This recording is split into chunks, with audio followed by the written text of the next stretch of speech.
और वह बढ़ा और उसकी उन्नति होती चली गई, यहां तक कि वह अति महान पुरुष हो गया। मैं जब कनाडा में था तो बड़ी अद्भुत गवाहियां मुझे सुनने में मिली। मैं खुदा के खादिमों के साथ बैठा हुआ था और वो मुझसे बात कर रहे थे, कहते इतना मंदी है कनाडा में, यूरोप देशों में, जो बड़े देश हैं उनमें ज़्यादा मंदी चल रही, जो घरों के किराए हैं, वो जो घरों की EMIs है वो बढ़ गई हैं, और जो बैंक के ब्याज रेट है वो बढ़ गए। जब बैंक के ब्याज बढ़ जाते हैं तो वो लोगों की हालत पतली हो जाती है वहाँ पे।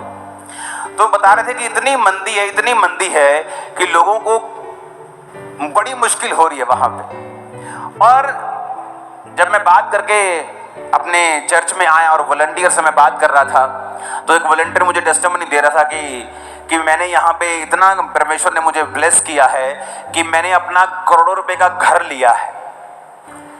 ये दोनों बातें अलग अलग थी। मैंने कहा एक बंदा बोल रहा है कि मंदी बड़ी जबरदस्त चल रही है, मैं चर्च में आया हूं तो वॉलंटियर कह रहे जी मैंने इतने करोड़ का घर लिया, मैंने इतने करोड़ का घर लिया, आपने प्रेयर की थी, मैंने बीजों को बोया था, मम्मा ने गाइड किया था, मैंने बीजों को बोया, परमेश्वर ने मुझे ये चीज में ब्लेस किया, ये चीज में ब्लेस किया। मैंने कहा जब चर्च से बाहर जाता हूं तो मुझे और तरह के टेस्टिमनीज मिल रही हैं कि मंदी बड़ी है जी, दुखी बड़े हैं जी, लोगों का खाना पीना मुश्किल हुआ पड़ा है। वहां एक मुझे टेस्टिमनी दे रहा था बंदा कि एक बड़ा पढ़ा लिखा इंडियन आदमी, बड़ा पढ़ा लिखा, बहुत जबरदस्त पढ़ा लिखा आदमी यहां पर लाखों रुपए में जॉब कर सकता है, वहां पर ब्रैम्पटन एरिया में भीख मांग रहा था, इंडियन।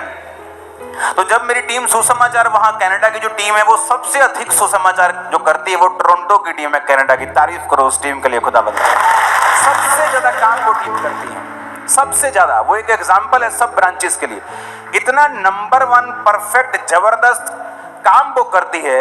और जब वो मुझे टेस्टिमनी दे रही थी कि वहां पे एक बंदा था जो इतना पढ़ा लिखा होने के बावजूद भीख मांग रहा था, और मेरे वॉलंटियर आगे बता रहे थे कि बाबा हम इतने पढ़े लिखे नहीं हैं, लेकिन इतनी शानदार जॉब मिली है, हमने करोड़ों का घर ले लिया है। ये दोनों चीजें बड़ी अलग अलग थी।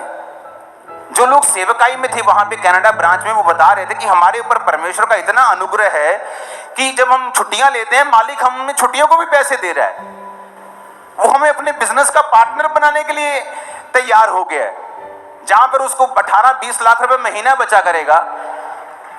जो लोग खासतौर पे सेवकाई के साथ जुड़े हुए, जो खामरा जो चर्च में जो वहां की ब्रांच है, खासकर जो ब्रांच को चला रहे हैं, मैनेजमेंट है, जो काम कर रहे हैं, उनकी लाइफ में बड़ी जबरदस्त टेस्टिमनी, मैं हैरान हो गया उनकी लाइफ में टेस्टिमनीज को सुन। इतना फेवर है, क्यों? बीजों को बोना, क्यों? प्रार्थना करना, उपवास करना।